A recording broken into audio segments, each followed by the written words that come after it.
চিরদিনই তুমি যে আমার সিরিয়ালের আজকে পর্বে আমরা দেখব আর্য অপর্ণাকে ফোন করে। অপরদিকে অপর্ণা ফোনটা হাতে নিয়ে বলে, আর্য স্যার, বলে ফোনটা ধরে বলে, হ্যাঁ স্যার বলুন। আর্য স্যার বলে, কংগ্রাচুলেশনস অপর্ণা, তুমি আরও একবার আমার মান রেখেছো। অপর্ণা বলে, থ্যাংক ইউ স্যার, অনেক ধন্যবাদ আপনাকে। আর্য বলে, অর্ঘ্য খুব প্রশংসা করছিল, তোমার কাজে খুব খুশি হয়েছে। ও যতটা তোমার উপর দায়িত্ব দিয়েছিল তুমি সব কিছু ফুলফিল করেছো, ভেরি গুড। অপর্ণা বলে, আপনি যে রকমভাবে আমার ওপর ভরসা করেছেন, এই সাপোর্ট আর ভরসা ছাড়া কিছুতেই এটা সম্ভব হতো না। আমাকে বিশ্বাস করার জন্য অনেক ধন্যবাদ। আর্য বলে, অপর্ণা, আমাদের আর একবার দেখা করা যায়? অপর্ণা বলে, আমি যেটা শুনতে চাই সেটা তো আপনি কোনোদিনই বলবেন না, তাহলে হঠাৎ দেখা করতে চাইছেন? আরও কিছু কথা বলার আছে?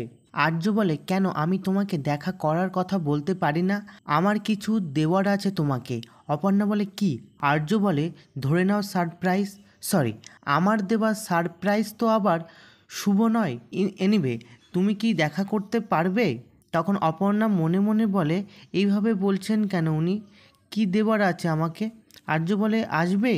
অপর্ণা বলে, ঠিক আছে আসবো, বলে ফোনটা রেখে কেটে দেয়। পরের দিন আর্য মায়ের কাছে গিয়ে বলে, মা, একটা জিনিস চাইলে দেবে? আর্যর মা বলে, তোমাকে না দেওয়ার মতো কিচ্ছু নেই যে আর্য, বলো কি চাও? আর্য বলে, ওই শাড়িটা। আর্যর মা বলে, ওই শাড়িটা মানে রাজনন্দিনীর শাড়িটা? তার মানে ওই শাড়ির যোগ্য মানুষ তুমি খুঁজে পেয়ে গেছো? আর্য বলে, আসলে যে সোনা গয়না টাকা পয়সা সে কিচ্ছু চায় না, তাকে কী দিই বলো তো? আর্যর মা বলে, তাকে তো নিজেকে দিতে হয় আর্য। আমি তোমাকে আর কিচ্ছু জিজ্ঞাসা করব না আর্য।